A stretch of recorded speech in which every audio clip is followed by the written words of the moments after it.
اسرائیل کا دمشق میں ایرانی سفارتی تنصیبات پر میزائل حملہ، کمانڈر پاسداران انقلاب محمد رضا زاہدی سمیت کئی ایرانی سفارتکار جاں بحق ہو گئے۔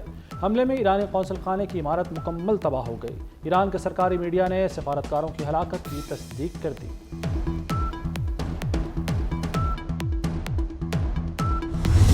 This was a very cowardly act to disturb and damage this exceptional friendship between China and Pakistan. I want to assure you on my behalf and on behalf of the government of Pakistan that this is our commitment to you. Their security is our security, and we will most definitely put in place better arrangements, foolproof arrangements in time to come. Besham حملے کے ذمہ داروں کو بخشا نہیں جائے گا، ملوث دہشت گردوں کو سخت سزا دی جائے گی۔ وزیر اعظم شہباز شریف کا دو ٹوک پیغام۔ وزیر اعظم کا چینی انجینئر سے تعزیت اور یکجہتی کے لیے داسو کا دورہ، انجینئرز کی یاد میں 30 سیکنڈ کی خاموشی اختیار کی گئی۔ شہباز شریف نے کہا کہ حملے کا مقصد پاک چین دوستی کو متاثر کرنا تھا، چینی شہریوں کو بہتر سیکورٹی فراہم کریں گے۔ بشام حملے کا منصوبہ افغانستان میں بنا، خودکش بمبار کے 2 ساتھی اور 4 سہولتکار گرفتار۔ حملہ آور کو افغانستان سے لانے والا کمانڈر بھی دھر لیا گیا۔ بارود سے بھری گاڑی افغانستان میں تیار کی گئی۔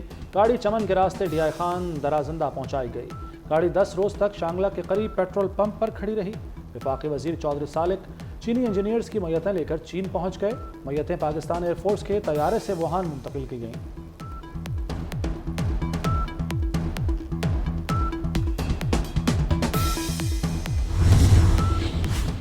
ایوان بالا میں کس کا پلڑا بھاری، سینٹ کی 30 نشستوں پر انتخاب آج ہوگا۔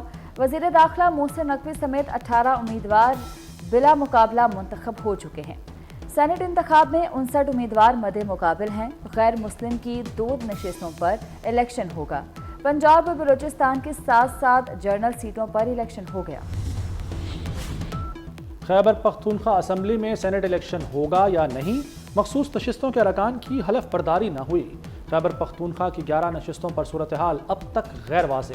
سنی اتحاد کونسل نے پشاور ہائی کورٹ کا فیصلہ سپریم کورٹ میں چیلنج کر دیا۔ ہائی کورٹ کا فیصلہ کالعدم قرار دینے کی استدعا۔ الیکشن کمیشن کے مطابق مخصوص نشستوں پر حلف نہ دلوایا تو الیکشن ملتوی ہوگا۔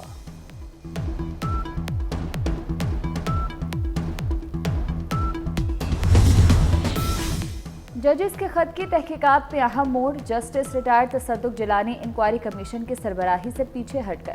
تصدق جیلانی کا کمیشن کے ٹرمز آف ریفرنس پر تحفظات کا اظہار، کہتے ہیں ججز اپنے خط میں سپریم جوڈیشل کونسل کو مخاطب کیا تھا، یہ معاملہ سپریم جوڈیشل کونسل ہی دیکھے۔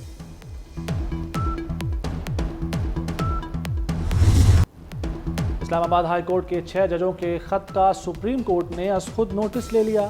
چیف جسٹس قاضی فائز عیسیٰ کی سربراہی میں 7 رکنی بینچ بدھ کو سماعت کرے گا۔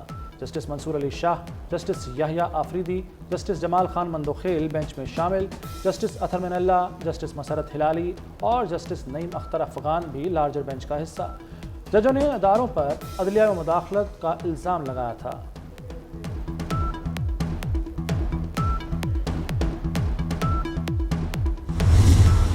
اس معاملے پہ از خود نوٹس لیتے ہوئے ایک بینچ مقرر کر دیا سر، اور اس کو سماعت کے لیے مقرر کر دیا ہے۔ اس معاملے کو سیاست کی نظر نہیں ہونا چاہیے۔ Any matter which is sub judice will not be brought under debate or consideration۔ ججز کے خط کے معاملے پر قومی اسمبلی میں گرما گرمی، اپوزیشن کا ججز کے خط پر بحث پر اصرار۔ وزیر اطلاعات عطا اللہ تارڑ نے خط پر بحث کی مخالفت کر دی، کہا معاملہ زیر سماعت ہے، بحث نہیں ہو سکتی۔ پی ٹی آئی رہنما بیرسٹر گوہر نے فل کورٹ بنانے کا مطالبہ کر دیا، کہتے ہیں سپریم کورٹ کا فل کورٹ بیٹھے اور جلد فیصلہ کرے۔ یہ آئین ہی پرووائڈ کرتا ہے، یہ ایک تیسرا آرگن ہے اسٹیٹ کا، اور اس کے انٹرفیرنس کرنا آئین کی خلاف ورزی ہے۔ اس لیے اس پہ بحث ہر صورت ہونے چاہیے تاکہ ایسے اقدامات کیے جائے جس میں انٹرفیرنس فیوچر کے لیے ان پہ بند ہو۔ دونوں طرف سے اپنے اپنے اظہار کریں اور یہ ایوان ریزولوشن پاس کرے کہ کسی صورت میں بھی کسی بھی دور میں عدلیہ میں جو انٹرفیرنس ہے یہ نہ بنے۔ توشہ خانہ کیس میں بانی پی ٹی آئی اور بشرا بی بی کی سزا معطل۔ اسلام آباد ہائی کورٹ نے فوری رہائی کا حکم دے دیا۔ نیب کا عدالت میں سزا معطلی پر رضامندی کا بیان۔ نیب وکیل نے کہا فیصلے کا جائزہ لیا، سزا معطل ہو سکتی ہے، فیصلہ نہیں۔ چیف جسٹس عامر فاروق نے ریمارکس دیے یہ نیب کا بڑا قابل تعریف موقف ہے. سزا کے خلاف اپیل عید کے بعد مقرر کریں گے. ریفرنس میں بانی پی ٹی آئی اور بشرا کو 14 سال قید کی سزا سنائی گئی تھی.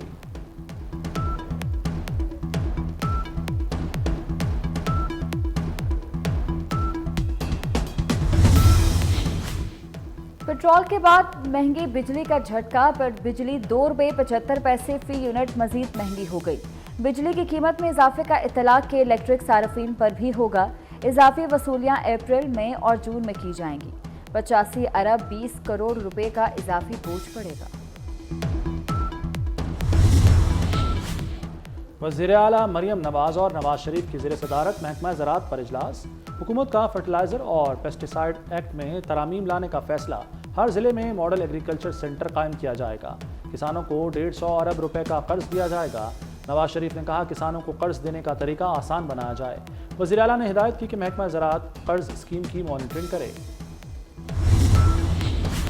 فروری کے مقابلے مارچ میں مہنگائی میں اضافہ. ریکارڈ مارچ میں مہنگائی کی شرح 20.6% رہی. ماہانہ بنیادوں پر ٹماٹر 52%، پیاز 28% مہنگا ہوا، آلو 24%، پھل 22% مہنگے ہوئے. ادارہ شماریات کی رپورٹ جاری. قوم کے معماروں کو پڑھنے کے لیے نئی کتابیں نہ مل سکیں. پنجاب بھر میں نیا تعلیمی سال شروع ہو گیا.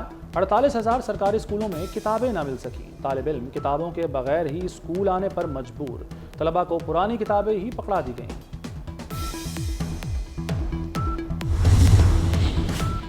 پشاور ہائی کورٹ نے حماد اظہر کی 51 مقدمات میں راہداری ضمانت منظور کر لی.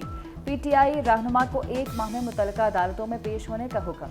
حماد اظہر نے میڈیا سے گفتگو میں کہا کہ عدلیہ، جمہوریت، انسانیت کسی کو نہیں چھوڑا گیا. گزشتہ 8 ماہ میں قانون کا مذاق بنایا گیا. وزیر اعلیٰ مریم نواز کا بطور M P A notification challenge. P T I کے ناکام امیدوار میر شرافت علی نے ٹرائبونل سے رجوع کیا. صوبائی وزیر فیصل ایوب کھوکھر کے خلاف بھی درخواست دائر. رجسٹرار الیکشن اپیلیٹ ٹرائبونل نے ناکام امیدواروں کی انتخابی عذرداریاں وصول کیں.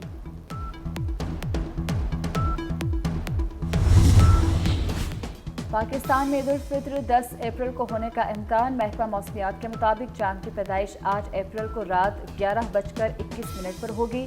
9 اپریل کو چاند کی عمر 19 سے 20 گھنٹے ہوگی. چاند نظر آنے کا دورانیہ 50 منٹ ہوگا. 9 اپریل کو ملک میں مطلع صاف رہنے کا امکان ہے. یوم شہادت حضرت علی علیہ السلام عقیدت و احترام سے منایا گیا. ملک بھر میں 21 رمضان مبارک کے جلوس اور مجالس. کراچی میں مرکزی جلوس نشتر پاک سے برآمد ہوا. جلوس حسینیہ ایرانیہ کھارا در پر اختتام پذیر ہوا. لاہور میں مرکزی جلوس کربلا گاہ میں شاہ پہنچ کر ختم ہوا. عزاداروں کی نوحہ خوانی اور ماتمداری.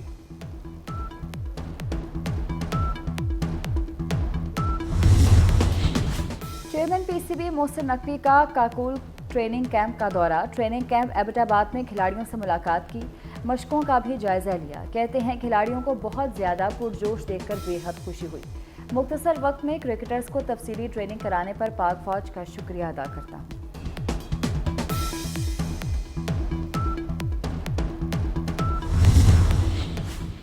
نیوزی لینڈ کے خلاف سیریز ٹیم کا اعلان جلد متوقع. شاہین شاہ آفریدی کو ابتدائی مقابلوں میں آرام دینے کی تجویز پر غور.